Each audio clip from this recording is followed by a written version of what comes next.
Hello?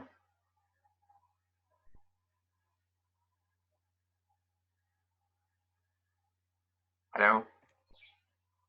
Yeah, yeah. Okay. سامعين حضرتك يا دكتور؟ طيب تمام. سامعينا. All right. Thank you. I was first of all, who is hosting the meeting with me now? Who gave you permission to become host of the meeting with me? This is outrageous, actually. If you think you're cute, yani, this is not cute at all.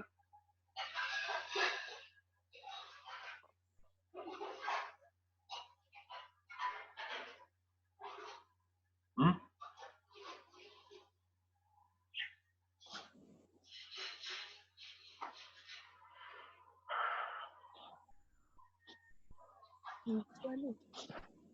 So the dialogue, the kind of dialogue between the chauffeur and the professor shows how much the writer depends on the technique of the objective correlative, the technique of showing rather than telling, and also that of the single effect in order to express himself and to express his understanding of the relationship between the East and the West.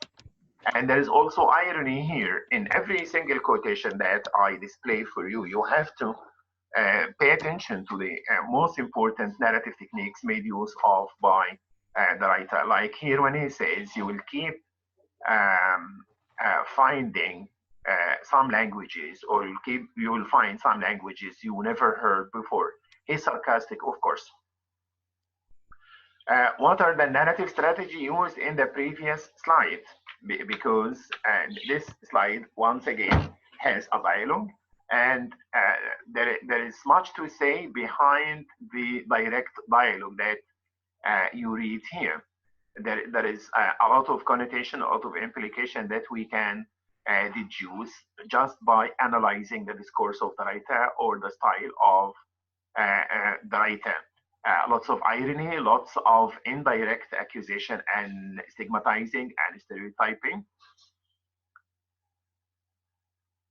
What are the narrative strategies? Keep asking yourself that question all the time once you read the text of the short story, once to prepare for the exam. And he stepped back a little from the edge and fumbled in his pocket. This is the time when he was about to give the Ahwaji some money in return for the service he gave him. And he fumbled in his pocket, and in order not to show him the wallet, because deep back there at the back of his mind, he understands that this man is after money and that he's going to ask for some more money. And this is what has happened already. He knew the Ahwaji was pleased, and so he paid no attention when he heard him saying, "It is not enough." As I told you, it's that persistent idea of the colonizers or the white man's conviction that it is Africans rather than Europeans, and this is quite ironic actually. It is Africans who are materialistic. While in fact, in civilization, for example, we kept saying that Europeans are materialistic, but now since they are steering, they are leading, they are representing us, as in this short story, they can say whatever they want to say. How the American professor has been seen or is seen as superior to Arabs even at a time of terror. I guess you can answer this question yourself. He has been seen all the time as in the middle of terror, in the middle of his tongue being cut, and in the middle of blood being vomited, in the middle of torture being exercised on him. The American professor is seen or depicted all the time as able to think, able to contemplate, able to meditate, able to ask himself questions about the current situation and about lots of things, able also to tell himself that he's gonna wait for an operation that will change everything and that will improve everything. So he has that kind of ability, super ability, supernatural ability to think in the middle of impossible torture and unimaginable torture. During this time, he was conscious of hands reaching to his pockets and moving. Stop kicking me and take all my money. But he always has that ability, that magic ability like this. Now, at least I shall lose consciousness. Thank heaven. He is always aware, always conscious, unlike the other ones who have no consciousness and no awareness at all. Analyze the next two quotations. They are very important. The man looked at him dispassionately. Who's the man? The man who was trying to humiliate him and to hit him and to cut his throat.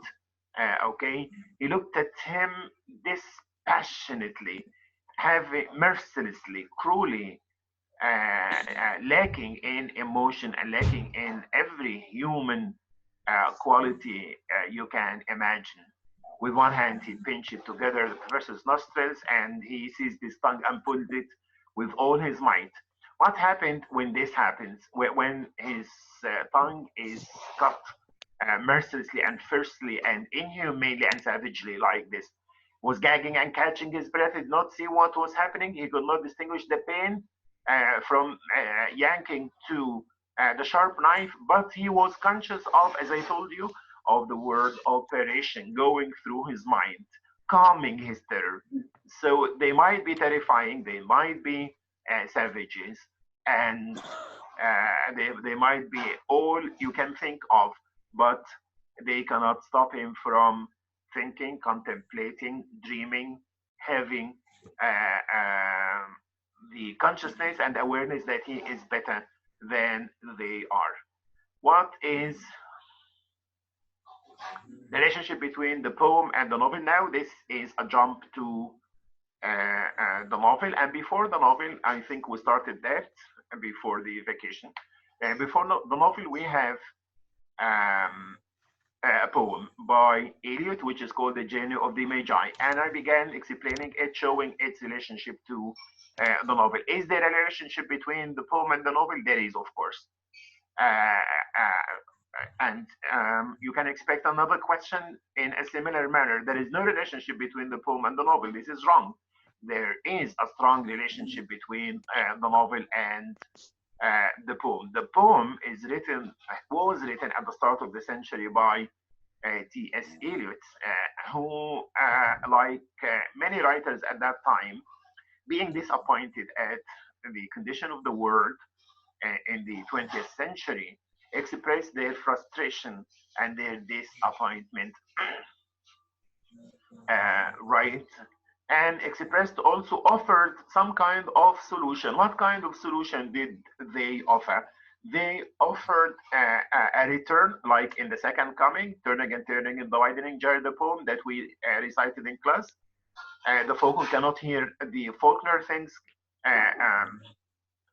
fall apart, the center cannot hold.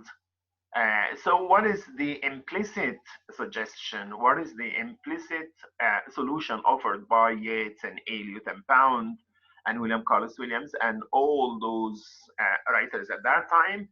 The implicit suggestion or solution is to go back to the source of inspiration. And the source of inspiration now here is the word of East, and this is ironic, once again, going to the East for inspiration, going to Palestine, visiting Palestine, having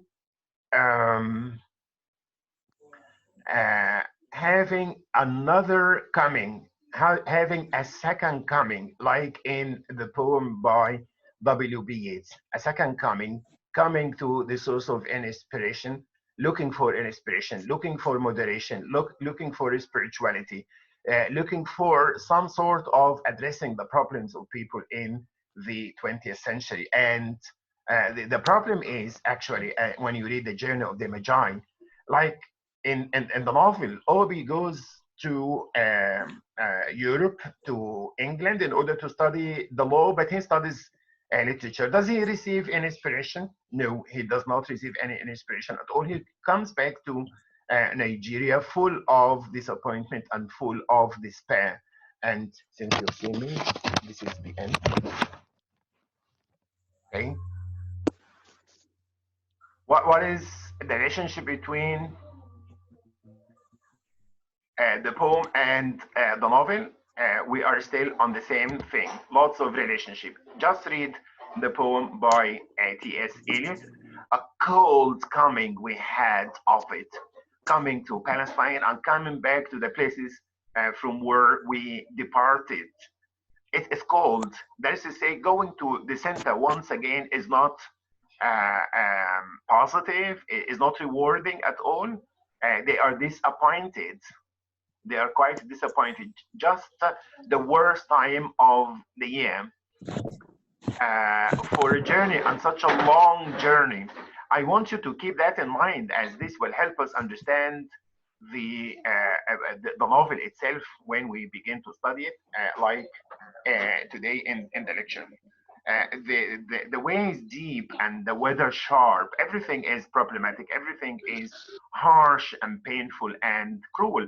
Just the same thing that actually T.S. Eliot has done in his The Wasteland. April is the cruelest month, breathing lilacs out of the dead land, mixing memory and desire, the very dead of winter. So the speaker in the poem and the speaker in the novel, both of them are disappointed and disenchanted, disillusioned. They are not happy with the modern world in which they live. It's in birth and death. Yeah, to sum it up, we've seen that before.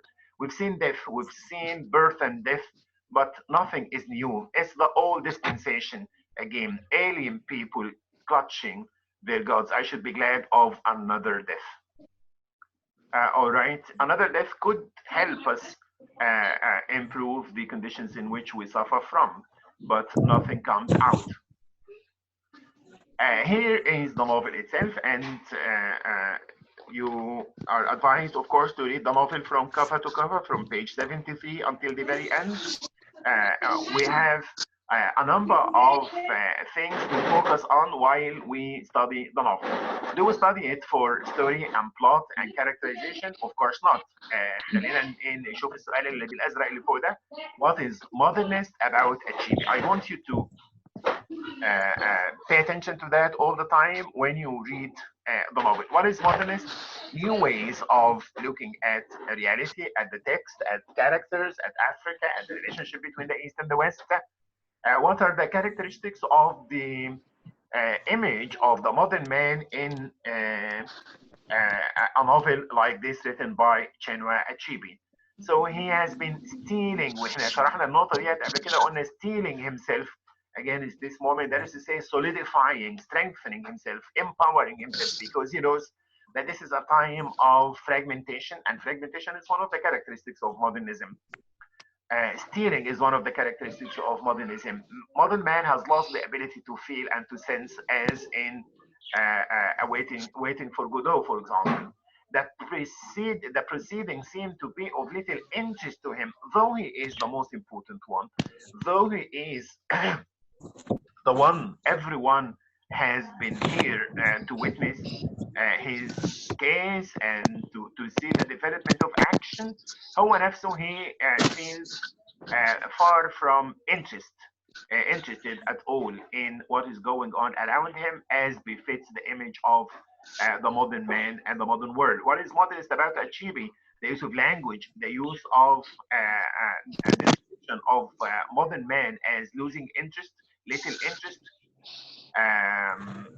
Okay, and here, when one of the council had got into trouble with the judge, this is a shift in perspective, a shift in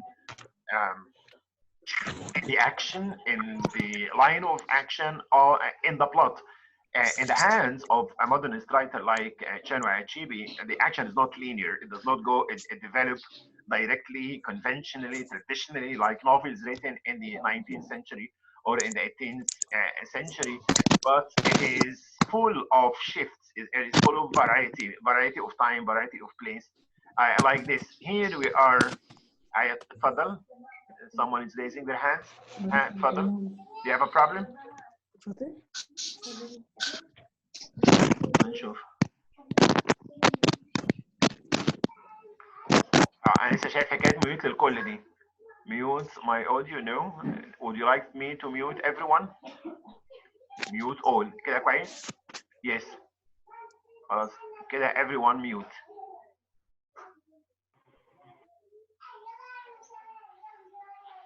So I guess it should be better now. So Shadow Achibi is someone who is full of the spirit of modernism. His course begins at 9. What is modernist about Achibi? Focus on that. انا هضطر انهي دلوقتي وهقابلكم تاني في ميعاد هنحدده مع بعض بحيث تكونوا قراتوا the next say 2 chapters in the novel. And our focus will always be this: what is modernist about Achibi and about his description. لحد ما اشوف برضه مين اللي بيخش وبيشترك معايا في اداره الصفحه دي. Thank you very much and see you inshallah next time.